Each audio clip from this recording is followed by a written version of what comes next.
What is up, everybody? Today I'm out on a jetty. I opted to stay on land because there was about 20 to 30 mile per hour winds, which caused unfishable conditions in the back bay for a kayak fisherman. So it was a sunny, beautiful day. I opted to just hit a local jetty. As you can see in the bucket, I had about 24 mud crabs.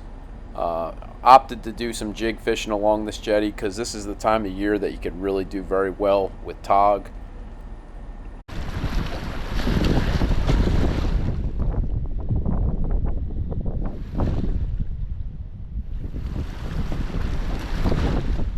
There's a fish.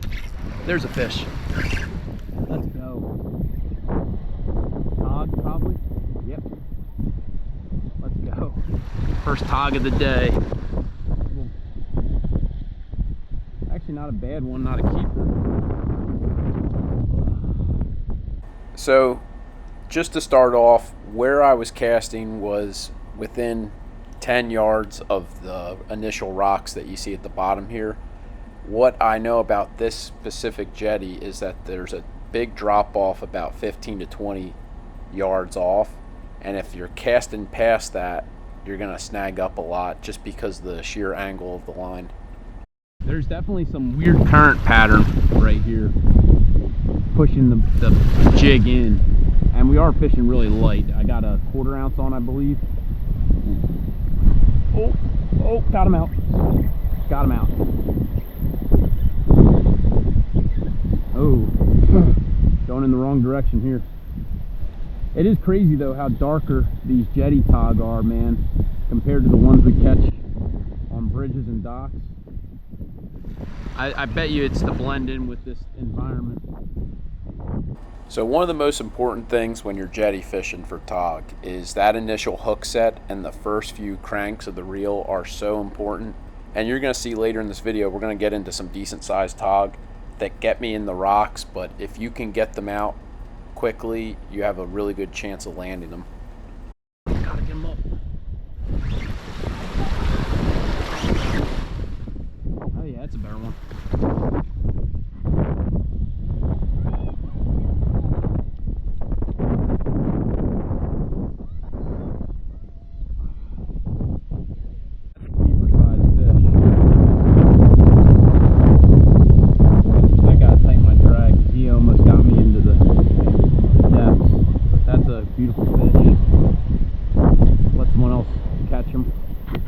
So this part, we found a little area that was a sand bottom that didn't have too many rocks, and usually if you could find that, it's like a gold mine. I mean, you'll see how quick we're going to get a hit right here. The nice thing about those spots are you're not running into as many snags. You see me cup the spool because it was a bigger fish to try and get him up before he could get into one of those rocks by my feet. But if you could find spots like that, you're going to save a lot of money in the long run because, you're going to lose some tackle jetty fishing. It's just inevitable. And this fish ended up being a keeper, but on the day I didn't keep any fish just because we already had fish in the fridge, and I'm not a big fan of freezing it.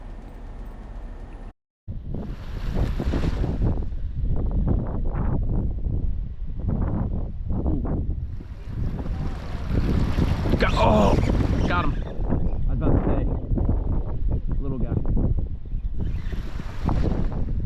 Say for a second, I thought I saw my line moving towards me at a quicker rate than what it normally does.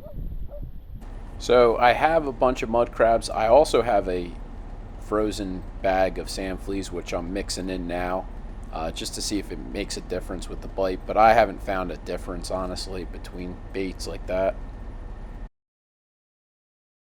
So when I switched over to sand fleas, I instantly got, I would say, more bites right away, but the bites I was getting were kind of the less desirable sized fish.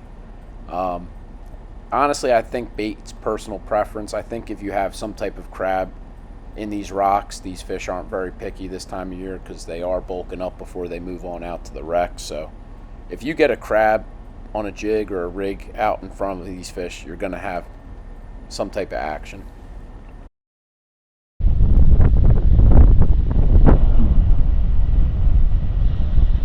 There we go.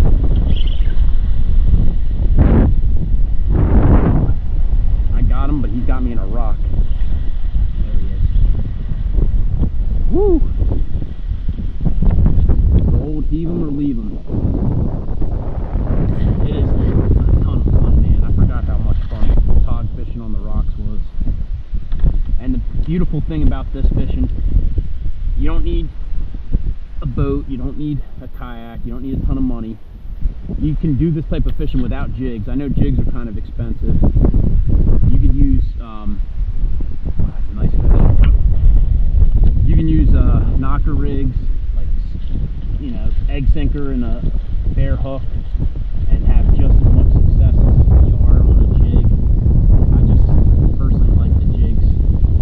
So one suggestion, if you're going to do this fishing, I would suggest a little bit of a longer rod than what I'm using. I'm using a 7-foot, you know, medium rod with a 5,000 Shimano, which is great.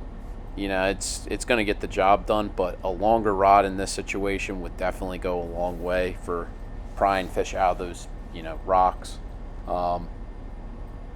The reason I stuck with this rod though today was because I was fishing lighter tackle, and it's a little bit easier to feel the bites on a lighter rod.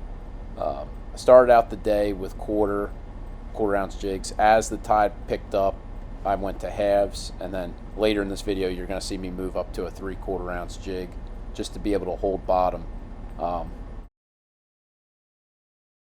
It is definitely important though to have the right sized weight while you're fishing jetties like this, because one of the worst things I find is if your bait isn't holding steady, you're more likely to snag up. Your line's going to get kind of swept with the tide and into like an unfavorable position. Like I was saying earlier, how this type of fishing is a lot more difficult because you have to think about the scope of the line and the angle that you're on. I'm not fishing straight up and down, which usually is more favorable for you. Right now you're kind of, the fish has the edge, because especially the bigger tog, they are very good at grabbing the crab and swimming under a rock. In this day I think I ended up losing 3 or 4 jigs, which it is what it is. But one way to try and save some money, the jigs that I used for this trip were all, you know, reused jigs from previous trips. They do lose their sharpness, so what I end up doing, if I have a jig that I've used for multiple trips, I'll throw it in a specific tackle box, and at the end of the year I sharpen them individually.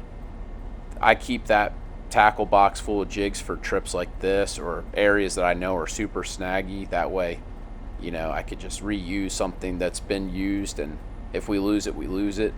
It's not like we're losing a brand new jig. And as you see throughout this video, I am shifting, you know, a few feet here and there. If you find fish, I try and stay on them as long as I possibly can, but it's one of those things, if, you know, you pull 4 or 5 fish out of a little spot and you take 2-3 casts in a row and don't get anything, might be time to just take a few steps to your right or left and try a different part, because these jetty walls are just loaded with fish. I know you couldn't really tell today because the water's super dirty, but on a clear day, I've seen triggerfish, I've seen tog, I've even seen sheep's head coming up to these rocks. So you don't want to waste too much time in one area. I know there's the theory of building a bite, but some of these little rock piles that I'm fishing are really small and only hold a certain number of fish, and you might pull 4 or 5 fish out, and the ones that are left are really small that you don't even want to be bothered with. Too far.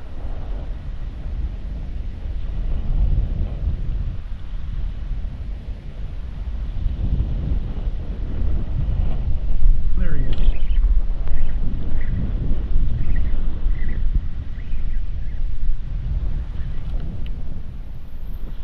Came back for it. Look at that, man. You really can't get a better hook set than that. That is like prime time hook set. That fish would never get away unless he ran under a rock. Ooh. Getting back in the ocean.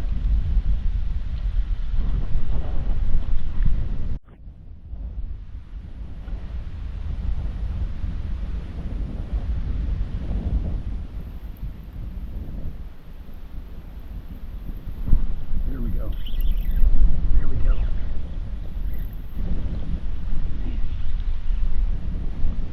Small guy had a lot of punch in that little short bite.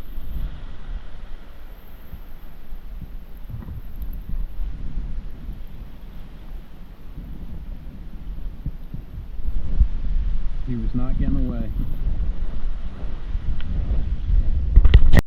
So one of the questions I normally get about this type of fishing is, how long do these fish hang by these jetties? When do they start to move out to wrecks and deeper water?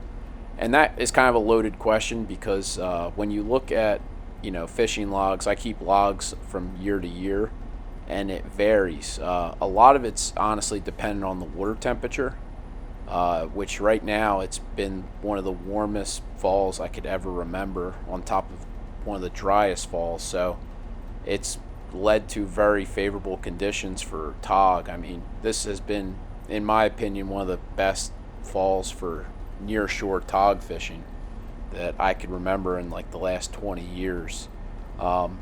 Looking back on this date last year, the water temperature was about 9, almost 10 degrees cooler, which definitely sends some fish further out.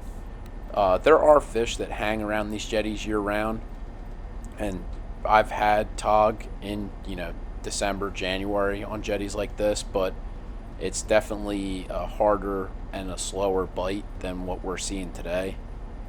To be honest, I actually was kind of surprised with how well the bite was, with how dirty the water is. I know, the GoPro doesn't really do it great justice, but the visibility was like under 2 inches in my opinion. So, if you come out here on a day when you get real clean water with a bite like this, it might be, twice as many fish as what you're going to see in this short video.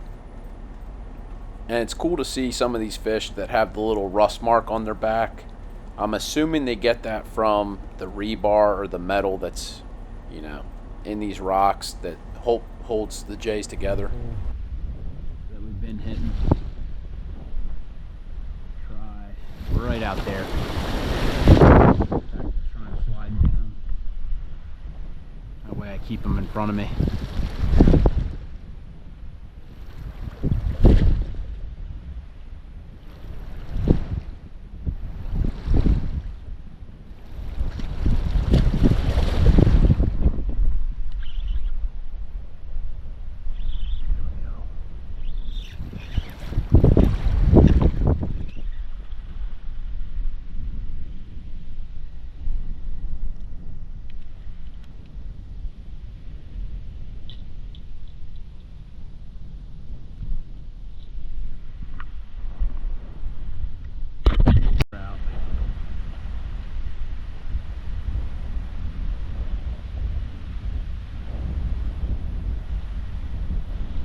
Tell you what, this has been one of the more favorable falls for weather here. I really don't remember a fall this warm in my entire life of living here. I mean, usually this time of year you get down to the 40s and 30s, and today it's supposed to hit 78. I mean, I could have been out here in shorts, honestly. It's pretty warm right now, and if there was no wind whatsoever, man, it'd be real hot. And we're talking, second week in November. I can't complain, man. I'm a fan of the warm weather. I'll take the real extreme heat over the extreme cold.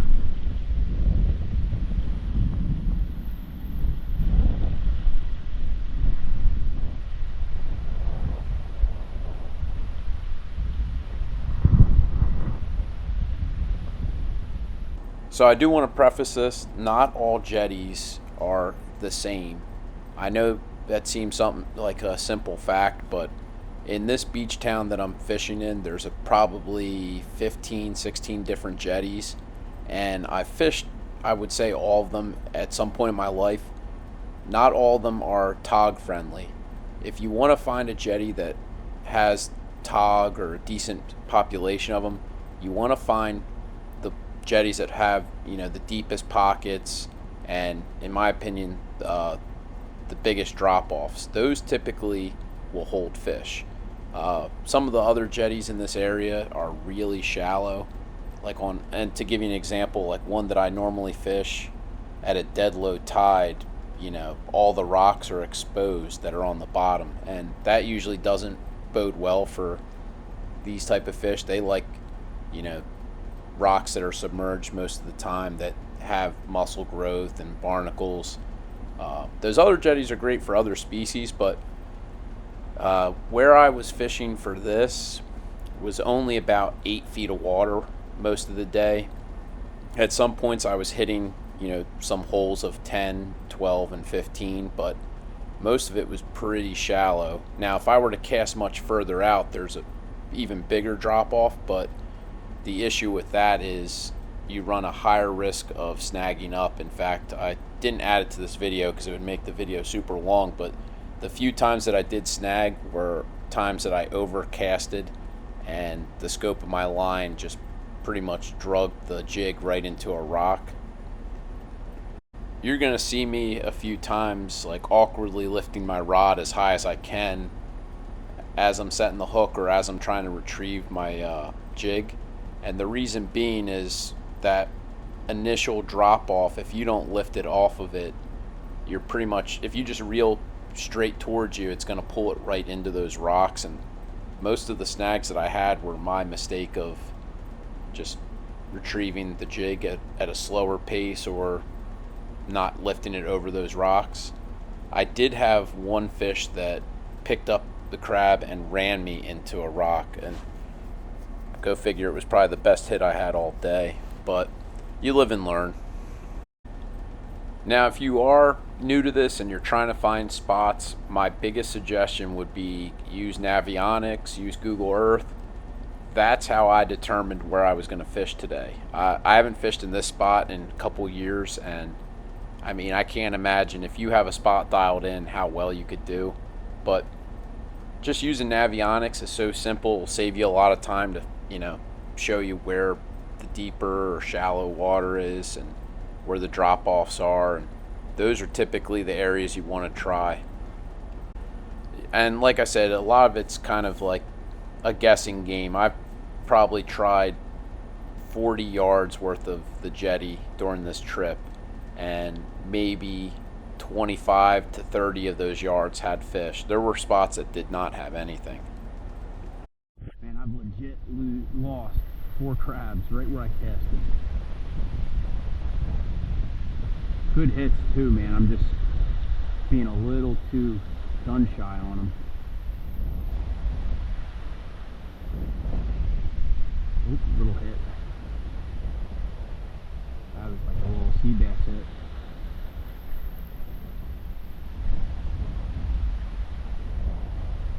See if they come back.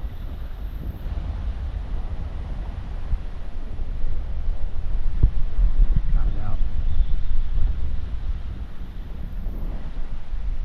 Just another simple tip, kind of common knowledge, but some people kind of overthink it. Always pack more bait than what you think you're going to use. On this day, I end up using every single crab that I packed, and I thought I packed a lot, but I probably packed just enough. There's been days, man, where the bite is real hot, and there's not a worse feeling in the world than running out of bait on a hot bite day. So when in doubt, bring a few extra crabs. You could always freeze them if you don't use them.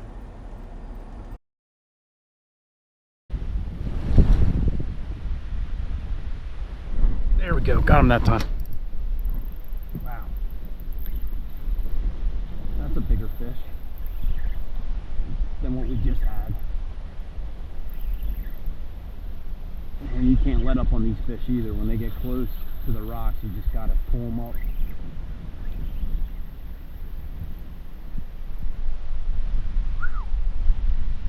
Alright. Not a bad one. A little bigger than my foot, and I wear a size 13. So you could be the judge of how big. I know that would be a keeper fish, though. Not a monster, but definitely a beaut. Man, look at the teeth on that guy. Now you may be wondering why I'm fishing jigs opposed to rigs here. I mean, you could go either route. What I find, if you're going to fish rigs, you're usually using heavier weight, which would require a heavier rod, which I didn't really want to bring out for this day. What I find with the rigs, though, is a little bit different than the jigs. The jigs, when you get snagged, it's usually the jigs getting wedged under a rock. Typically with a rig, it's usually the weight that's getting, wedged. Most people think it's the hook that gets stuck, but it's typically the weight. And I didn't really want to fish that type of style for today, but if I were going to fish a rig for this, you have to see what the tide and current looks like, but I'm probably starting with a 2-ounce sinker and probably moving all the way up to a 5 or 6, depending on how hard the current's pushing.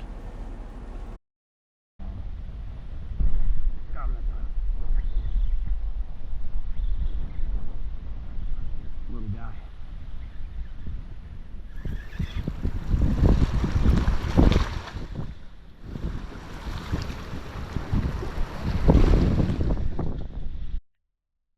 And I have nothing against the rig fishing. I think it definitely has a time and place, and more times I would probably use it doing land-based fishing like this, just because it's a little bit easier to hold your position. The one thing with jig fishing that you have to be mindful of is, if you're fishing lighter weight like we are, there is a tendency for that jig to move much easier than the rig, and that much more movement could lead to more snags. So you just have to be mindful of that. The one thing I do like about jigs over rigs is you're not fighting the weight. When you go out wreck fishing, I understand, like, you got a heavy current day, you're gonna have to use super heavy weights to hold bottom, but to me, I lose the fun of it when I'm fighting like a 8-ounce bank sinker rather than just like a 1/2 or a 3/4 ounce jig. So this ends up being my last cast of the day. I'm very fortunate I even got this trip in. If you're one of those people like me, and you have 1 to 2 hours to get out and you're dragging your feet, just remind yourself that it's a very long and cold winter here, and I'm going to be dreaming of these days in January and February when it's freezing and windy and not much around to target. That's a fish. Well, there we go. Last fish of the day. What do we got? Tog. Baby tog. Oh man. Yikes. You can put that one in an aquarium. Well, I hope you enjoyed today's video, man, and if you have any questions or comments, let me know down below and I'll try and get back to you. Have a great day.